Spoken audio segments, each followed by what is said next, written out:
السلام علیکم ورحمۃ اللہ وبرکاتہ. الحمدللہ رب العالمین والصلاة والسلام علی شمس الہدایت والیقین وعلی آلہ وصحبہ اجمعین. اما بعد، معزز اساتذہ کرام، مہمانان نظام اور عزیز طلباء، آج میری تقریر کو عنوان جنگ آزادی مسلمانوں کا کردار.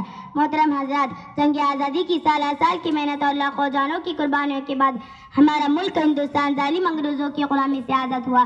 ہم ہندوستانی ہر 15 اگست کو یوم آزادی کے طور پر مناتے ہیں، اور یہ سب اس لیے تھا کہ ہندوستان والوں نے اس ملک کی آزادی کے لیے اپنی جان تک کی بازی لگا دی تھی. کئی دہائیوں تک اپنے خون کو پسینے کی طرح بہانے کے بعد، ہزاروں لاکھوں ستم سہنے کے بعد، لاکھوں افراد کی قربانیوں کے بعد اس ملک کی ناؤں نے آزادی کی ساحل پر قدم رکھا تھا. اسی آزادی کی سزا بلند کرنے کے عوض میں ہزاروں علماء نے اپنی گردنیں پھانسی کے پھندے سے لٹکائی. اسی آزادی کو دیکھنے کے لیے ہزاروں ماؤں نے اپنے لاڈلوں کی جدائی برداشت کی تھی. اسی آزادی کی خوف کو شامل تعبیر کرنے کے لیے بے شمار سوہگنوں نے اپنے ساگ کو جڑتا ہوا دیکھا تھا. اسی آزادی کی خاطر ہزاروں جوان اپنے سر پر کفن باندھ کر نکل پڑے تھے اور اپنی جان ملک کے بازی کے لیے وقف کر دی تھی. اسی آزادی کو حاصل کرنے کے لیے لاکھوں بچوں کو یتیمی کا غم اٹھانا پڑا تھا. جب انگریز کے خلاف بغاوت کا جھنڈا بلند ہوا اور انگریزوں نے باغیوں کو تڑپا کر موت کے گھاٹ ڈالنے کی مہم شروع کی، تو ہمارے علماء جان ہتھیلی پر رکھ کر سب سے پہلے میدان کارزار میں آئے اور ہزاروں نے جام شہادت نوش کیا.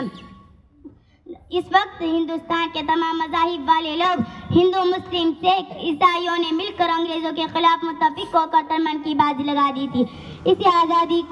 اسی ملک کی آزادی کے لیے، اس ملک کی آزادی میں جہاں ہندو بھائیوں کی بے شمار جانیں قربان ہوئی، بے شمار سیخوں کو تختہ دار پر لٹکایا گیا، وہی سب سے زیادہ علماء اسلام نے اپنی گردنیں کٹا کر شہادت کا درجہ حاصل کیا تھا. اگر علماء اسلام کی قربانی اس ملک کے کام نہ آتی تو شاید یہ ملک کبھی غلامی کی جنزیر سے آزاد نہ ہوتا. معزز سامعین، آج ہم اس آزادی کی قدر کرنا بھول گئے ہیں. آج ہم اس آزادی اور جمہوریت کو تقاضوں کو اپنے پہلے تلے روند رہے ہیں، اور ان سب باتوں سے جہاں مجاہدین